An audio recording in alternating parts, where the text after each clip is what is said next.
Hi, everyone. It's Susan. I am the Congresswoman from the great state of Washington. You see our beautiful flag here from the 1st Congressional District, and I'm excited to be with you all today. I am part of the new show that we are running from the Democratic Caucus, the WTF Show.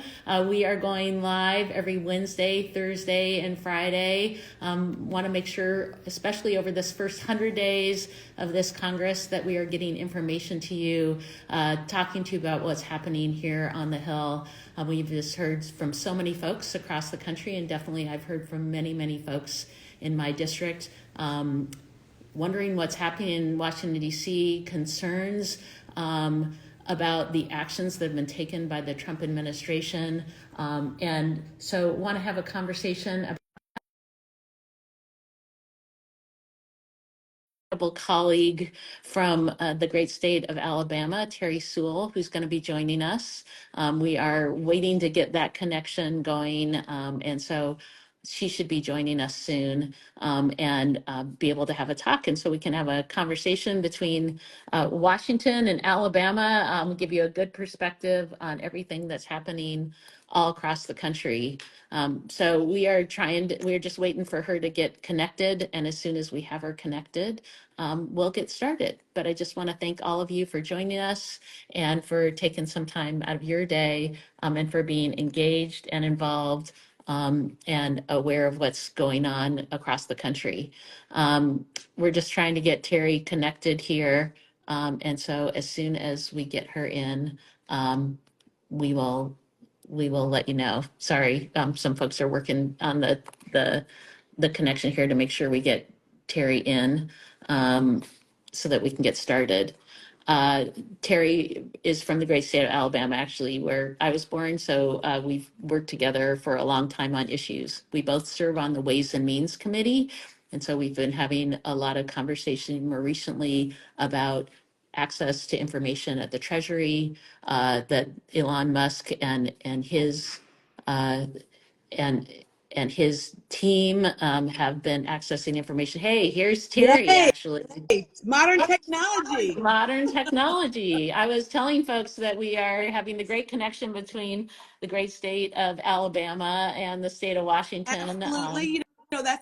We call ourselves the Selma sisters. Yes, I was born in Selma. Terri represents Selma, and so You we are the never, Selma so Caucus. those from the state of Washington, the first district, I bet you didn't know that your congresswoman was born in Selma, Alabama. But we have so many great connections. I just want to say that the folks from the first district of Washington are so blessed to have you as their representative. I've seen Susan in action. You guys are well represented. We sit next to each other on the House Ways and Means Committee, and she's come to Selma several times to my folks from Alabama 7th Congressional District.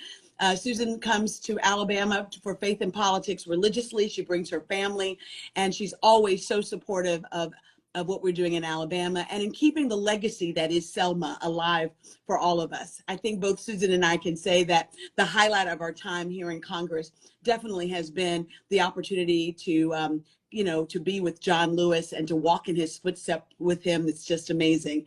I'm sure that John would have a lot to say about what's going on these days.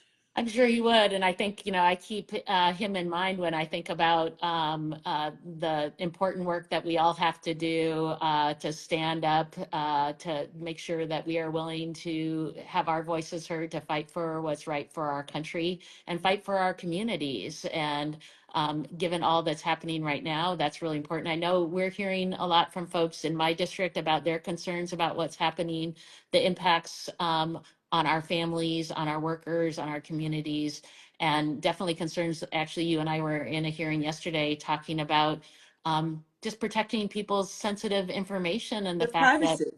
yeah, that Elon Musk, with no authority, has illegally been able to access information, very private, sensitive information, and Absolutely. And, it's right within our jurisdiction because as Ways and Means members, we are and very involved in, well, we have jurisdiction over tax, and so the taxpayer information, whether that's your social security card, your social security information, or your bank account information, your social security number. I mean, all kinds of things that we don't know what this person is doing. And I know I led a letter, and I know you signed on to it. We sent a letter to the acting IRS commissioner demanding to know what information has been accessed by this Doge, you know, I don't know, it's an agency of government. We didn't approve it, but whatever. I mean, I think that it's pretty scary to have someone who's unaccountable to Americans having access to taxpayer information. Yeah, and there were a lot of safeguards put in place to make sure that data is protected.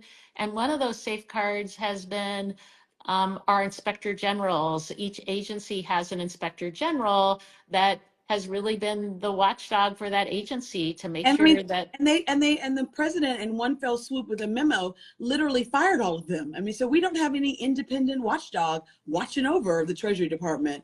It's pretty scary. And that was illegal too, because you can't just fire inspector general. In fact, he's done this to 19 inspectors generals across agencies. So in a world where we want to make sure there's transparency and know what's going on, having inspector generals just released because you don't want someone to see what's happening is hugely concerning. And we've heard many concerns from folks across the country about that information. And I'm a huge advocate for consumer data privacy, have been working to make sure we have stronger laws to protect sensitive personal information. But we've had strong laws in place to protect taxpayer information, and folks don't, especially on the Republican side, don't seem to care that there has been But I want access. people to know that we're fighting back. I know that we are not in the majority in the House. We don't control the Senate, and we don't control the White House. But frankly, Susan and our mission stays the same. We're here to fight for the people back home and to try to provide them with better opportunities and more resources and to do the right thing. And we're still doing that. I mean, I'm very proud of the fact that the House Democrats filed a bill this week, the data protection bill. And, we're doing all that we can in our purview. I don't know if you, I may have told you about this yesterday when we were sitting next to each other, but I had a telephone town hall the other night that had over 20,000 people from my district that actually tuned in and stayed engaged for like 15 minutes and more. And by the time my hour-long town hall ended, we still had thousands still on. It just goes to the fact that our phones are ringing off the hook. We want our constituents to know that we see you, we hear you, and we're here to fight. We're fighting every day to fight back. Yeah, and folks, the number one issue, we heard from folks across the country was it's hard to get by right now. Costs are high. We need to have an affordable cost of living. We need to afford housing. We need to be able to put food on the table. Affordable eggs. And nothing the administration done has at all been focused on lowering costs. In fact, another area which we talk about a lot on our committee too are these tariffs that that the president has threatened to put in place, and in some cases has put in place, that will raise costs for everyday families, raise costs for things that you buy every day, food costs, raise the cost at the gas pump, raise the costs at the pharmacy, and for no clear reason. But that's another thing that I think is really important that we talk about a little bit, because this is about costs for our families, but it's also about jobs in our communities, because we have a lot of jobs that are dependent on working with Mexico, with Canada, and with retail. I mean, look, with federal government. I mean, the fact of the matter is that there have been threats by this administration to cut the number of federal employees. And I can tell you that these federal employees work hard. And look, they also provide services that the folks that I represent depend upon, whether that or our veterans. That was a big topic of discussion for my district last time. And also, I'm getting calls about the price of eggs, wondering whether or not people will have jobs. Those who work in the Social Security Administration back in Birmingham, they're really worried. Even our researchers, I mean, the threat with NIH has really affected the state of Alabama. UAB, the University of Alabama, Birmingham, is a leading research institution. It's our hospital. It's an amazing college. And when I think about the federal grants that we bring home every year, a disproportionate amount of them go to UAB. And UAB is the second largest employer in the state of Alabama. So people are really worried. I mean, with no job, people are one paycheck away from poverty, and they are really concerned, and we share their concerns. I mean, the cost of a dozen eggs these days is just astronomical. Well, and you talk about research.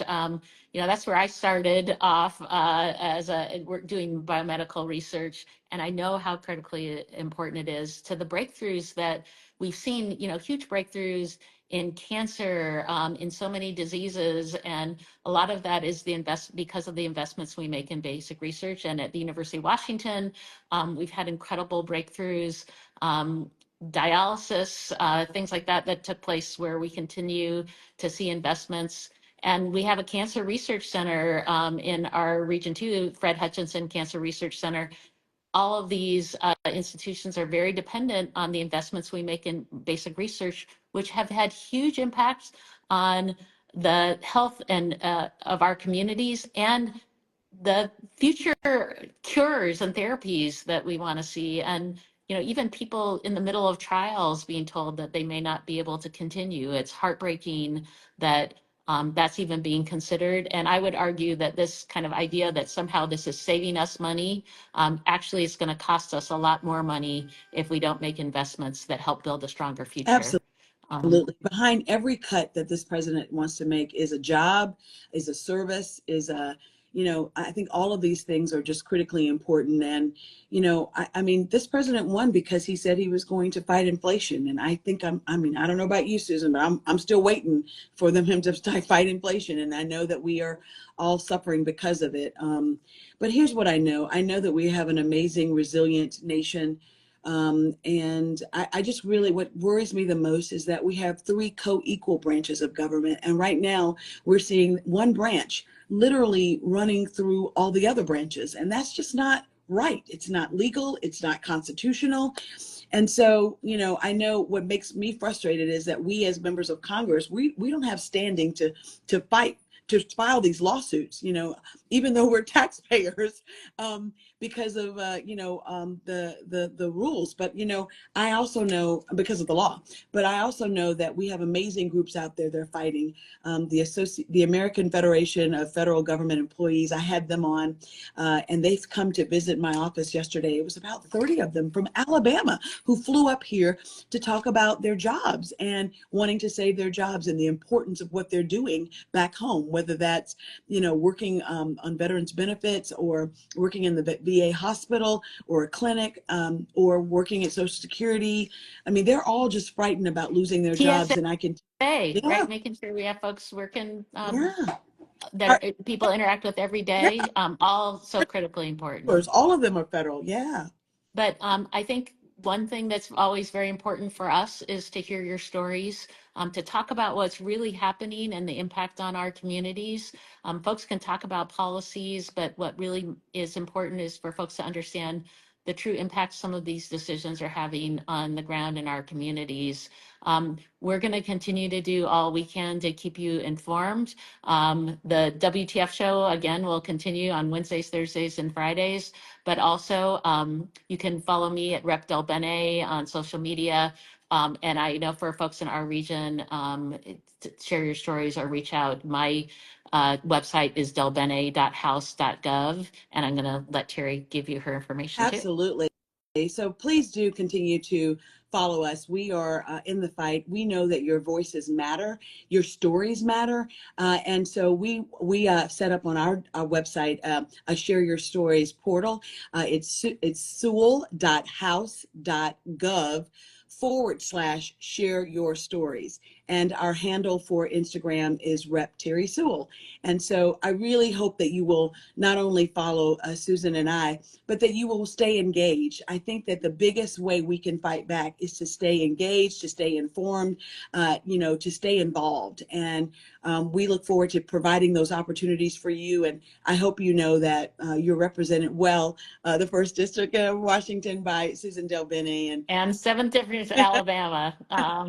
And we'll both continue to share information with you, and just appreciate you taking some time to join us today. So everyone, wish you a good day, and thanks for taking some time. yes, Take care. stay tuned.